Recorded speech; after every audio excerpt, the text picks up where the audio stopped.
மக்கள் தங்களுடைய வீடுகளிலிருந்து தப்பி ஓடி இருக்கிறார்கள். டெல்லவீவ் ஜெருசலத்தினுடைய அந்த நெடுஞ்சாலை என்பது மிகப்பெரிய டிராபிக் ஜாமால ஸ்தம்பித்து போய் இருக்கிறது. வாகனங்களில் தப்பிக்க முடியாமல் ஆயிரக்கணக்கான வாகனங்களை விட்டுவிட்டு வெறுங்காலோடு ஓடக்கூடிய அளவிற்கான சூழல் என்பது உருவாகி இருக்கிறது.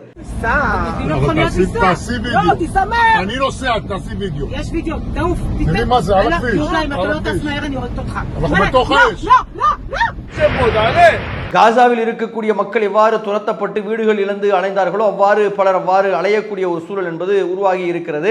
பாலஸ்தீனத்தில் இருக்கக்கூடிய மக்கள் இன்னும் சிரமப்பட்டு கொண்டுதான் இருக்கிறார்கள். பச்சிளம் குழந்தைகள் இன்னும் கஷ்டப்பட்டு கொண்டுதான் இருக்கிறது. இந்த நேரத்தில் அரசியல் செய்வதற்கு பெஞ்சமின் நெத்தன்யாகு தவறவில்லை. இந்த தீயை ஏற்படுத்தியது பாலஸ்தீனர்கள் என்று சொல்லியிருக்கிறார். பாலஸ்தீனியர்கள் ஜெருசலம் என்கின்ற நகரை நாங்கள் விரும்புகிறோம் என்று சொல்கிறார்கள், ஆனால் அந்த நகரத்தையே எரிக்கிறார்கள் என்று அயோக்கியத்தனமான ஒரு பேச்சை அவர் பேசியிருக்கிறார். இவர் பேசக்கூடிய இந்த பேச்சுக்கும் இங்கே இந்தியாவில் மோடி பேசக்கூடிய ஒரு பேச்சிற்கும் எந்த விதமான வித்தியாசமும் இல்லை. தங்களுடைய ஆட்சியை காப்பாற்றிக் கொள்வதற்காகத்தான் அவர்கள் இப்படிப்பட்ட பேச்சுக்களை பேசிக்கொண்டு இருக்கிறார்கள். அஸ்ஸலாமு அலைக்கும் ரஹ்மத்துல்லாஹி பரக்காத்துஹு. கண்ணியத்திற்குரிய சகோதரர்களே, சகோதரிகளே, செய்தியும் சிந்தனையும் என்கின்ற நிகழ்ச்சியின் வாயிலாக தினந்தோறும் பத்திரிகைகள், செய்தி சேனல்கள், யூடியூப் வலைதளங்களில் வரக்கூடிய செய்திகளையும் அது குறித்த நமது பார்வைகளையும் பார்த்து வருகின்றோம். அந்த அடிப்படையில் இன்றைய தினம் சில நாட்களாக நடந்து கொண்டிருக்கக்கூடிய மிக முக்கியமான ஒரு செய்தியை நாம் பார்க்கவிருக்கின்றோம். இஸ்ரேலினுடைய ஜெருசலம் நகரில் மிகப்பெரிய காட்டுத்தீயானது பரவி சுமார் 5000 ஏக்கர் நிலங்களை எரித்து சாம்பலாக்கியதாக செய்திகள் வந்திருக்கின்றன. இந்த தீ என்பது மிக கடுமையான அளவிற்கு பரவியதனுடைய விளைவாக இது தேசிய பேரிடராக இஸ்ரேலிய பிரதமர் பெஞ்சமின் நெத்தன்யாகுவால் அறிவிக்கப்பட்டு உலக நாடுகளினுடைய ஒத்துழைப்பு, உலக நாடுகளுடைய உதவி என்பது கோரப்பட்டு இருக்கிறது. தற்போது இந்த தீ தடுத்து நிறுத்தப்பட்டதாக சொல்லப்பட்டு இருந்தாலும் இது ஏற்படுத்தி இருக்கக்கூடிய தாக்கம், இது ஏற்படுத்தி இருக்கக்கூடிய பயம் என்பது கொஞ்சம் நஞ்சமாக இருப்பதாக தெரியவில்லை. கடந்த 2.5-3 நாட்களாக நடந்து கொண்டிருக்கக்கூடிய இந்த தீ வியாழன் வெள்ளி என்று ஆரம்பித்து நடந்து தற்போது தடுத்து நிறுத்தப்பட்டிருப்பதாக சொல்லப்படக்கூடிய இந்த தீயானது சுமார் 5000 ஏக்கர் நிலங்களை எரித்து சாம்பலாக்கி இருக்கிறது. 28க்கும் அதிகமான நபர்கள் இந்த தீயினால் பாதிக்கப்பட்டு மூச்சடைப்பு மற்றும் தீக்காயங்களினால் சிகிச்சை பெற்று வருகின்றனர். இந்த தீயானது பெரிய அளவிற்கு அச்சத்தை ஏற்படுத்தியதனுடைய விளைவாக இந்த தீயை அணைப்பதற்காக 150-160க்கும் அதிகமான தீயணைப்பு படைகள் இதில் ஈடுபடுத்தப்பட்டது. இதில் மிலிட்டரி கொண்டு வந்து சேர்க்கப்பட்டு இருக்கிறது. சாதாரணமான மக்களில் இருந்து பெரும்பான்மையான ராணுவ வீரர்கள் வரை இந்த தீயை அணைப்பதற்காக பயன்படுத்தப்பட்டு இருக்கிறார்கள். வானிலிருந்து அந்த தீயை அணைப்பதற்காக தூவப்படக்கூடிய பொடி, தீ அணைப்பதற்காக ஹெலிகாப்டர், ஏரோப்ளேன் மாதிரியான வாகனங்கள் இதற்காக பயன்படுத்தப்பட்டு இருக்கின்றன. உலகில் யாருடைய ஒத்துழைப்பும் எங்களுக்கு தேவையில்லை, நாங்கள் மிகப்பெரிய அளவிற்கு தொழில்நுட்பத்தில் முன்னேறி இருக்கிறோம் என்று மாறுதட்டி கொண்டிருந்த இஸ்ரேல் காசாவின் மீது நடத்தக்கூடிய போரில் கூட கொஞ்சம் கூட கருணை காட்டாமல் யார் தடுத்தாலும் நிறுத்த மாட்டோம் என்று சொல்லிக் கொண்டிருந்த இஸ்ரேலானது இந்த தீ பரவத் தொடங்கியவுடன் சர்வதேச நாடுகளுடைய ஒத்துழைப்பை கேட்டதனுடைய அடிப்படையில் Italy, Cyprus, Greece, Macedonia, Croatia மாதிரியான நாடுகள் உதவ முன்வந்து தங்களுடைய தீயணைப்பு படையை அனுப்பி வானிலிருந்து ஏவப்படக்கூடிய அந்த தீயணைக்கும் எந்திரங்களின் மூலமாக அவர்கள் அந்த தீயை அணைப்பதற்கான முயற்சிகளை மேற்கொண்டிருக்கிறார்கள். அது பெரிய அளவிற்கு தீயை கட்டுப்படுத்தி இருப்பதாக தற்போது அறிய முடிகிறது. அதை தாண்டி பிரான்ஸ் முதலான நாடுகளும் இதற்கு உதவுவதற்கு முன்வந்ததாக சொல்லப்படுகிறது. அப்போ இது ஒரு நேஷனல் எமர்ஜென்சியாக அறிவிக்கப்பட்டிருக்கிறது. அவர்களுடைய இண்டிபெண்டன்ஸ் டே நிறுத்தப்பட்டு இருக்கிறது. இந்த நேரத்தில் மக்கள் எல்லாம் பயத்தினுடைய விளிம்பில் இருக்கக்கூடிய ஒரு சூழலுக்கு வந்திருக்கிறார்கள். மக்கள் தங்களுடைய வீடுகளிலிருந்து தப்பி ஓடி இருக்கிறார்கள்.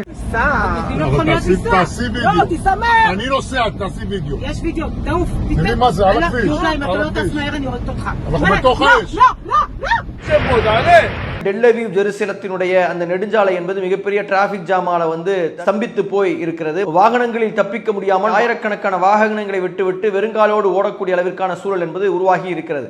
காசாவில் இருக்கக்கூடிய மக்கள் எவ்வாறு துரத்தப்பட்டு வீடுகள் இழந்து அலைந்தார்களோ அவ்வாறு பலர் அவ்வாறு அலையக்கூடிய ஒரு சூழல் என்பது உருவாகி இருக்கிறது. தற்போது தீ நிறுத்தப்பட்டதனுடைய விளைவாக மக்கள் எல்லாம் வீடு திரும்பி கொண்டிருக்கிறார்கள் என்கின்ற ஒரு சூழல் என்பது வந்திருக்கிறது. இது எவ்வாறுபட்ட ஒரு விஷயங்களை ஏற்படுத்துகிறது என்றால், இயற்கையின் முன்னால் மனிதர்கள் மிக சாதாரணமானவர்கள் என்கின்ற ஒரு எண்ணத்தை மிக முக்கியமாக இஸ்ரேலியர்களுக்கு ஏற்படுத்தி இருக்க வேண்டும். தங்களுக்கு மேல் யாரும் இல்லை என்கின்ற ஒரு மமதையில் இருந்த அவர்களுக்கு அவர்களுடைய மமதையை அடக்கக்கூடிய வகையில் ஒரு செயலாக இந்த செயல்கள் ஈடுபட்டு இருக்கிறது. இந்த நேரத்தில் அரசியல் செய்வதற்கு பெஞ்சமின் நெத்தன்யாகு தவறவில்லை. இந்த தீக்கு காரணமாக 18 பேர் அரசு செய்யப்பட்டார்கள் என்று சொல்லி இருக்கிறார்கள். இந்த தீயை ஏற்படுத்தியது பாலஸ்தீனர்கள் என்று சொல்லியிருக்கிறார். பாலஸ்தீனியர்கள் ஜெருசலம் என்கின்ற நகரை நாங்கள் விரும்புகிறோம் என்று சொல்கிறார்கள், ஆனால் அந்த நகரத்தையே எரிக்கிறார்கள் என்று ஒரு அயோக்கியத்தனமான ஒரு பேச்சை அவர் பேசியிருக்கிறார். இவர் பேசக்கூடிய இந்த பேச்சுக்கும் இங்கே இந்தியாவில் மோடி பேசக்கூடிய ஒரு பேச்சிற்கும் எந்த விதமான வித்தியாசமும் இல்லை. தங்களுடைய ஆட்சியை காப்பாற்றிக் கொள்வதற்காகத்தான் அவர்கள் இப்படிப்பட்ட பேச்சுக்களை பேசிக்கொண்டு இருக்கிறார்கள். இதை நாம் சொல்லவில்லை. இஸ்ரேலினுடைய உளவுத்துறையாக இருக்கக்கூடிய மொசாதினுடைய முன்னாள் தலைவராக இருக்கக்கூடியவர் தற்போது சொல்லி இருக்கிறார். என்ன அளவிற்கு என்றால், தற்போது காசாவில் இன்னும் போரை நடத்தி கொண்டு இருக்கிறது. இடையில் நிறுத்தப்பட்ட அந்த போரானது மார்ச் 18ஆம் தேதி தொடங்கி மீண்டும் அந்த போர் என்பது நடந்து கொண்டு இருக்கிறது. இந்த நடத்துவதற்கான காரணம் என்பது தன்னுடைய ஆட்சியை பாதுகாத்துக் கொள்வதற்காக என்று அவர் சொல்லி இருக்கிறார்.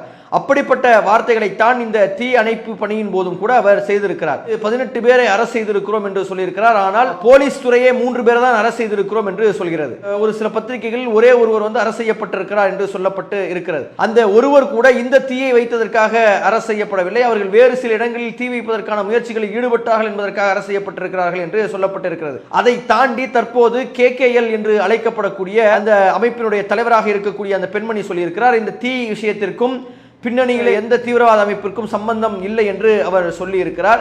மாறாக இந்த தீ விபத்தானது வெப்பம், கடுமையான காற்று, அதிகமான வெப்பத்தினால் இந்த தீ என்பது உருவாகி இருக்கிறது, நிறைய புற்கள் முளைத்ததனால் இந்த தீ என்பது உருவாகி இருக்கிறது என்கின்ற ஒரு விஷயத்தை சொல்லியிருக்கிறார். அப்போ போலீஸ் மறுக்கக்கூடிய நிலையத்தில், தீயணைப்பு படை மறுக்கக்கூடிய நேரத்தில் பெஞ்சமின் நெதன்யாகு என்பது ஒரு பொய்யை சொல்லி இருக்கக்கூடிய காட்சிகளை பார்க்கிறோம். அதே மாதிரி ஜூயிஷ் நேஷனல் ஃபண்ட் அழைக்கப்படக்கூடிய ஒரு பத்திரிகையில் வந்திருக்கக்கூடிய செய்தி என்னவென்றால், ஹிஸ்புல்லா என்கின்ற ஒரு ராணுவம் அனுப்பிய அந்த ஏவுகணை போய் விழுந்துதான் அது பற்றி எரிகிறது என்கின்ற ஒரு சூழலை சொல்லியிருக்கிறார்.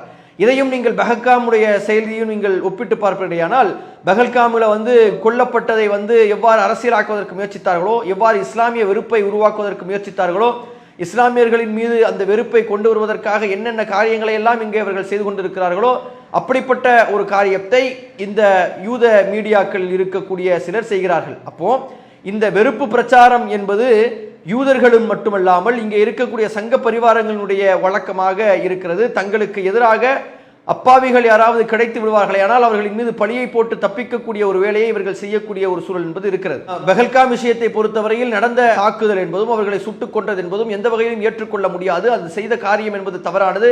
செய்தவர்கள் யாராக இருந்தாலும் அவர்கள் தண்டிக்கப்பட வேண்டியவர்கள். அவர்களுக்கும் இஸ்லாத்திற்கும் எந்த சம்பந்தமும் இல்லை. அவர்கள் செய்யக்கூடிய காரியத்தை இஸ்லாமியர்கள் ஒருவரும் ஏற்றுக்கொள்ளவில்லை. அவர்கள் மனிதர்கள் இல்லை, இஸ்லாமியர்கள் இல்லை, அவர்கள் விலங்குகளுக்கு ஒப்பானவர்கள் என்று நாங்கள் பேசிக்கொண்டு இருக்கிறோம்.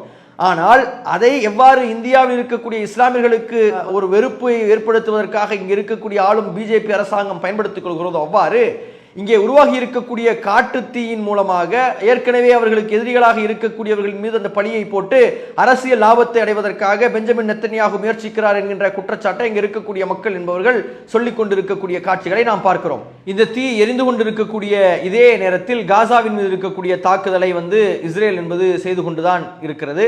ஆனால் இந்த நேரத்தில் பெரிய பின்னடைவை இஸ்ரேல் சந்தித்ததாக சொல்லப்படுகிறது. காசாவில் அங்கே இருக்கக்கூடிய ரஃபா என்கின்ற பகுதியில் இஸ்ரேல் ராணுவத்திற்கு எதிராக ஹமாஸினுடைய அல் கசாம் என்கின்ற அந்த பிரிவை சார்ந்தவர்கள் ஒரு பெரிய ஒரு தாக்குதலை நடத்தி ஏராளமான IDF சோல்ஜர்களை கொன்றிருக்கிறார்கள் என்கின்ற ஒரு செய்தி என்பது வெளியாகி கொண்டு இருக்கிறது.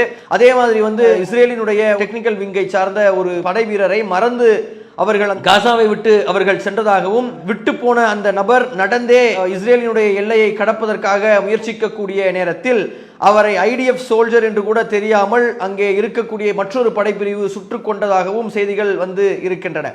அதே மாதிரி இஸ்ரேலில் இருக்கக்கூடிய ரிசர்வ் ஆர்ம்டு ஃபோர்ஸஸ் என்று சொல்லக்கூடிய அவர்கள் இனிமேல் நாங்கள் போரில் பங்கேற்க மாட்டோம் என்கின்ற அளவிற்கு நிறைய பேர் கையெழுத்துக்களை எழுதி கொடுக்கக்கூடிய ஒரு செயல் என்பது நடந்து கொண்டு இருக்கிறது. அங்கே இருக்கக்கூடிய விமானப்படை, அங்கே இருக்கக்கூடிய கப்பல் படையை சார்ந்தவர்கள் எல்லாம் நாங்கள் இந்த போரில் இனிமேல் கலந்து கொள்ள மாட்டோம் என்று கையெழுத்திட்டு இருக்கிறார்கள். மக்களில் பெரும்பாலானவர்கள் அங்கே அந்த சதுக்கங்களில் நின்று கொண்டு இந்த போரை உடனடியாக நிறுத்த வேண்டும், அங்கே இருக்கக்கூடிய பிணை கைதிகளை கொண்டு வர வேண்டும் என்கின்ற ஒரு போராட்டத்தை செய்து கொண்டு இருக்கிறார்கள். இந்த நேரத்தில் தான் இஸ்ரேலினுடைய முன்னாள் மொசாதினுடைய தலைவராக இருந்தவர் சொல்லி இருக்கிறார், பெஞ்சமின் நெதன்யாகு என்பவர் இந்த போரை தன்னை பாதுகாத்துக் கொள்வதற்காக நடத்துகிறார். இவருக்கு எந்த வகையிலும் அங்கே இருக்கக்கூடிய பிணை கைதிகளை குறித்து எந்த விதமான நல்ல எண்ணமும் இல்லை என்று சொல்லியிருக்கிறார். அந்த பணைய கைதிகளை காப்பாற்றுவதை காட்டிலும் நாட்டிற்காக அந்த ஹமாஸை அழித்தொழிப்பதுதான் சிறந்தது என்று சொல்லிக்கொண்டு இந்த போரை நடத்துகிறார்.